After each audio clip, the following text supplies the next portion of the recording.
I just overseeded my lawn a few weeks ago, but now what? When the heck do I mow this thing? Maybe you've got a whole bunch of leaves. You may have some bare spots. Should I let my kids play on it again? Do I need to fertilize it, throw it down? All right, I've got you covered. Let's talk about all this and then a few other tips. I've got 5 tips on how to take care of your newly overseeded or freshly seeded cool season lawn. Let's get right into them. Tip number 1, keep the traffic to a minimum. You may be tempted to get back out there on that lawn and let your kids play, but give it a few more weeks. Ideally, you want to get a couple of mows in, wait about 6 weeks or so till you get a lot of heavy foot traffic on the lawn. Now, that doesn't mean you need to be worried about walking over it a little bit to do things like that first mow, move your watering hoses around, or if you just simply need to go grab something or get leaves off of it, just tread lightly on that lawn for the first 6 weeks. All right, so tip number 2 on caring for your newly seeded or overseeded lawn, watering.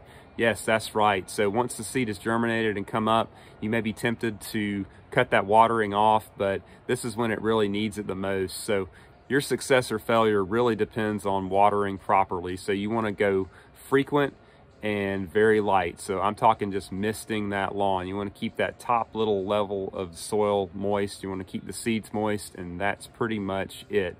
If you soak it too much, you're going to have trouble with the seed germinating. If you don't water it enough, the seed's going to dry out. So just try to get your watering dialed in and keep going for a few more weeks after those seeds have come up, and you're going to have some great results. This is, again, the #1 reason that you're going to fail is improper watering. Let me show you a few sections on my lawn that aren't getting covered with my irrigation system, and you can see a really distinct difference. You can even see a defined line on where that irrigation coverage stops, on how well the seed came in on one side versus the other side. And literally the only difference in those two areas is water. Same seed, same soil, same prep, same everything. One section got enough water, one section didn't get enough water. So I hope that you'll continue to water and know that this is the most important thing you can do. All right, so tip number 3 after you've seeded your lawn, when the heck do I start mowing again? Well, that's a tough question to answer, but this is how I do it. So I'm gonna actually wait a little bit longer than what you'll see some people recommend. I'm gonna wait till my grass gets to about 4 inches of height, and I'm gonna do that first mow when most of the areas are around 4 inches. I'm gonna use my bagger and I'm gonna collect that material. The reason why I bag is because I have a lot of leaves. So when I bag that first time, typically I'm gonna have a pretty good amount of leaf cover on the lawn. So I'm wanting to get those leaves up and remove that stuff so some of the seeds that maybe haven't germinated yet can continue to germinate. And that's really why I'm gonna do that. Try to be careful on your turns. Make sure you let your lawn dry out. So if you're running irrigation, I would say maybe that day before, shut it off, and then get out there and mow the next day, and then turn your irrigation back on maybe that afternoon. One other tip I've got, if you've got a lot of leaf cover, use your leaf blower on a very light setting in between mows and try to blow those leaves off to the side. If you're lucky enough to have natural areas like I do, or even just landscaping beds, then temporarily blow those leaves off into those beds and areas, and you can come back and collect those later, but get them off the lawn in between mows, and that's gonna help your grass to succeed. Okay, we just got it mowed. That brings me to the #4 tip, and this one's really important, so be patient. We all know that the grass seed's gonna germinate and grow at different times. You may have some areas of your yard that receive the perfect amount of irrigation, have the perfect amount of sunlight, the leaves aren't dropping down on those areas, and that grass may look great and be ready to mow, while you may have other areas that haven't come in yet.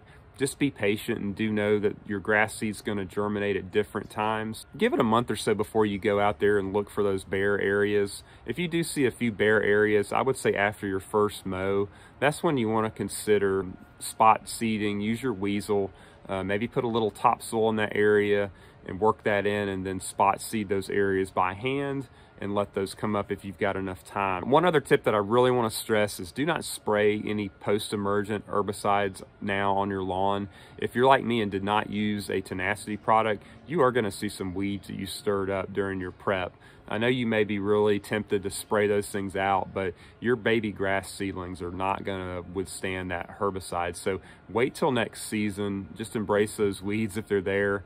Strengthen the lawn by fertilizing it here in a few weeks, and don't spray any herbicides. Don't put down any pre-emergence just yet either on your lawn. just be patient with those things too. Hey, let's talk about fertilizer. When do you put another app of fertilizer down on your newly seeded fescue? I'm gonna go for about 6 weeks, and I'm gonna put down about a ½ pound of nitrogen per 1,000 square feet. Hey, real quick, if you stuck around this long, I would ask if you would please hit the thumbs up for the video, and please consider subscribing to the channel. It really helps me out, and I appreciate it a lot. All right, so this brings us to our number 5 tip. You can hear some of it behind me right now, so just enjoy. It's fall. Enjoy football, enjoy the wildlife, enjoy the leaves falling, enjoy the cooler temps that you're getting. Build a fire, do whatever you enjoy doing, and just enjoy. Don't stress too much about the leaves covering the yard. Maybe some areas didn't come in the best. You know, these are all things that you're gonna learn as you get into your lawn care journey and your specific property. You'll know to attack those areas next season. Maybe you need to bring in some soil like I do. Maybe you need to sod a few areas in the spring that didn't come in. Those are all viable options, but just sit back, enjoy the fall, do what you enjoy doing, and know that you had some good results and know that you learned some things for next season. Hey, if you're still considering seeding your lawn, if you're here in the South like I am, you've got a little bit of time. So I'm gonna put a link below in the description on my video of 3 basics to overseeding a cool season lawn, and get out there and see if you can get it done before we get into the cooler temps. All right, that's pretty much it, guys. That's my 5 tips for how I care for my yard after I overseed it. Thanks for watching. I'll see you in the next one.